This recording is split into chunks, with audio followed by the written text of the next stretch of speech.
Hello guys, so আজকে আমরা দেখব যে জাভাস্ক্রিপ্টে কোড কিভাবে রান হয়। জাভাস্ক্রিপ্টের কোড কিভাবে রান হয় এটা বুঝতে চাইলে মূলত আমাদের এক্সিকিউশন কনটেক্সট সম্পর্কে জানতে হবে। এক্সিকিউশন কনটেক্সট খুবই কনফিউজিং বাট ইম্পর্টেন্ট টপিক।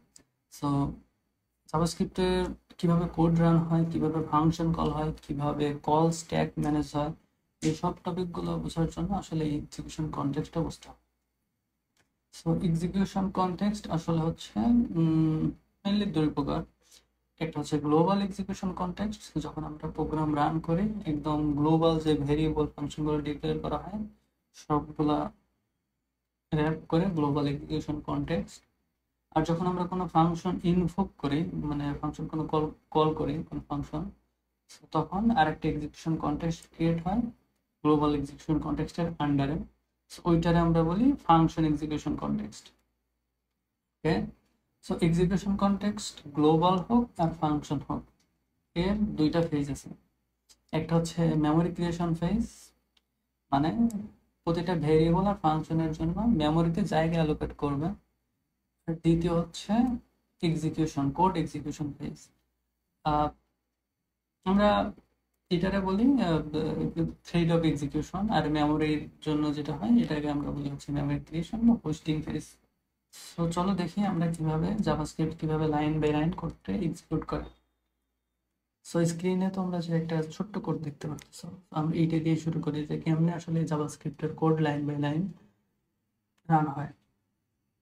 তো যখন আমরা এই প্রোগ্রামটাকে রান করব, একদম শুরুতেই একটা গ্লোবাল এক্সিকিউশন কনটেক্সট তৈরি হবে, আর কল স্ট্যাকে একটা কল স্ট্যাক মানে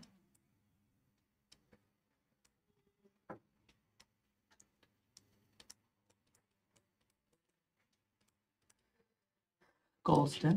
সো কল স্ট্যাক হচ্ছে একটা ডাটা স্ট্রাকচার, এটা লিফও প্রিন্সিপাল ফলো করে, মানে লাস্ট ইন ফার্স্ট আউট। তো ফার্স্ট আমরা যখন কোড রান করব, আমরা পুরো কোডটাই মেইন ফাংশন হিসেবে চিন্তা করি। তো এইটা মেইনে পুশ হবে, কল কল মেইন ফাংশনটা কল স্ট্যাকে পুশ হবে।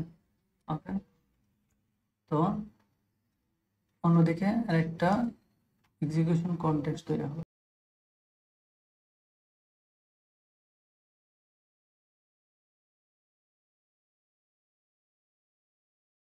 তো এক্সিকিউশন কনটেক্সটের দুইটা ফেজ থাকে, একটা হচ্ছে মেমোরি,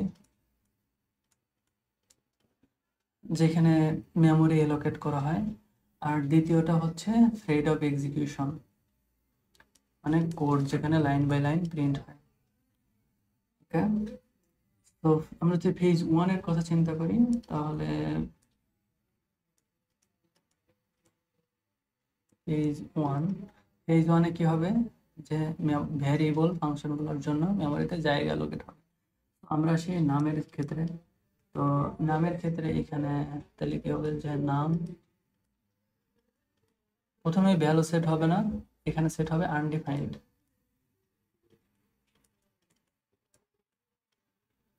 আনডিফাইন্ড দ্বিতীয় হচ্ছে ফাংশন, ফাংশনের নাম হচ্ছে প্রিন্ট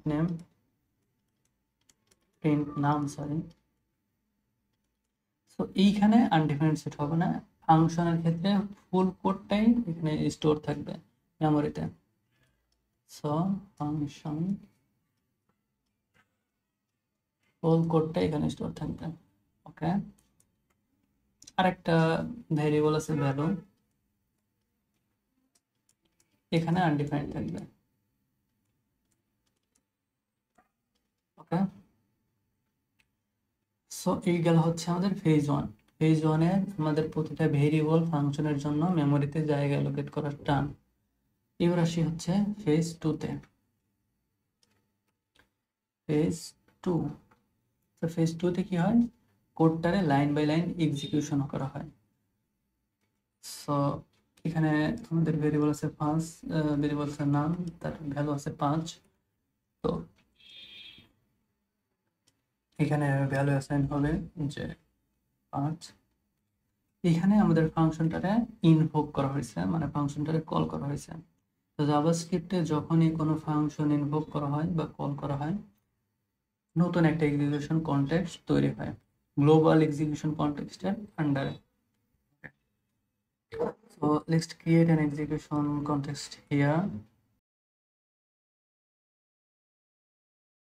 Of course এরও দুইটা কোড ফেজ থাকে, একটা হচ্ছে কোড এক্সিকিউশন ফেজ আর একটা হচ্ছে মেমোরিতে জায়গা অ্যালোকেট। অ্যাকচুয়ালি ফার্স্টে মেমোরিতে জায়গা অ্যালোকেট হবে, দ্বিতীয়ত কোড এক্সিকিউট হবে। তো এইখানে কল স্ট্যাকে আমাদের প্রিন্ট নামটা পুশ হবে।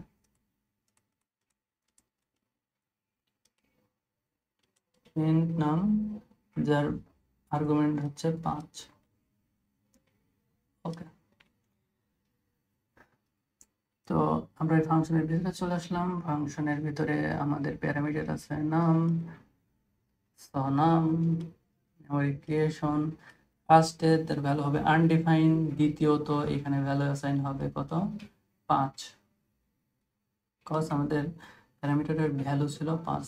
ওকে, এখানে একটা কনফিউজিং বিষয় আছে, আমরা কোনটারে প্যারামিটার বলি কোনটারে আর্গুমেন্ট বলি। প্যারামিটার হচ্ছে ভেরিয়েবলের নাম, মানে হচ্ছে যেটা আমরা রিসিভ করতেছি যে ভেরিয়েবলটা দিয়ে ওইটার নাম হচ্ছে প্যারামিটার, আর আমরা যে ভ্যালুটা পাস করতেছি অ্যাকচুয়াল ভ্যালু এটা হচ্ছে আর্গুমেন্ট। ওকে, সো নামের মধ্যে ভ্যালু অ্যাসাইন হয়েছে 5। এইখান থেকে রিটার্ন করতেছে রিটার্ন 5 × 2, নাম × 2, সো 10। এখানে রিটার্ন করবে আসলে কার কাছে? রিটার্ন করবে যেখান থেকে এই ফাংশনটারে কল করা হয়েছিল তার কাছে। দ্যাটস মিন্স এটা রিটার্ন করবে এইখানে। ওকে, যখন এইটা এইখানে রিটার্ন করবে তখন এর ভ্যালু অ্যাসাইন হয়ে যাবে কত 10। ওকে, ডান। তো আমার এই ফাংশনের কাজ শেষ। তো এই এক্সিকিউশন কনটেক্সট এখান থেকে রিমুভ হয়ে যাবে, বাদ, এটার দরকার নেই। ওকে, সেম ভাবে কল স্ট্যাক থেকেও এটা পপ আউট হয়ে যাবে। সো এখানে দেন আসছে ভ্যালু আমাদের 10, 10-এর ফলে তাহলে আমাদের ভ্যালুটাকে এখানে লক করে দিচ্ছে, লক হয়ে গেল 10। সো এইভাবেই হচ্ছে এই কোডটা ফার্স্ট টু লাস্ট রেন্ডার করলাম। আমরা যদি এখন সামারি করি তাহলে কিভাবে কাজ করতেছে আমাদের এক্সিকিউশন কনটেক্সট। যখন আমরা কোডটা রান করলাম তখন উপর থেকে নিচ পর্যন্ত দেখছে যে আমাদের কয়টা ভেরিয়েবল আর ফাংশন ডিক্লেয়ার করা হয়েছে। সো ওই অনুযায়ী মেমোরিতে জায়গা অ্যালোকেট করা হয়েছে, যেটাকে আমরা বলতেছি মেমোরি ক্রিয়েশন ফেজ।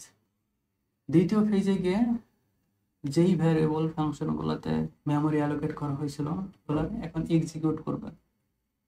এক্সিকিউট করার জন্য এখন লাইন বাই লাইন আসতেছে।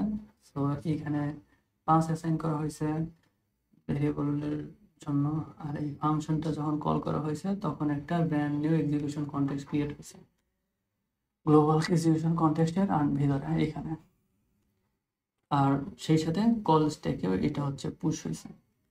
তারপরে এখান থেকে ওই কনটেক্সট থেকে একটা ভ্যালু রিটার্ন করছে এখানে 10, তারপর ওইটা পপ আউট হয়েছে, তারপর এইটা লগ হয়েছে। যখন এইটাও লগ আউট হয়ে যাবে, লগ শেষ, তার মানে এইখান থেকে এইটাও পপ আউট হয়ে যাবে, মেইন ফাংশনে পপ আউট হয়ে যাবে, আর এই এক্সিকিউশন কনটেক্সটও বাদ।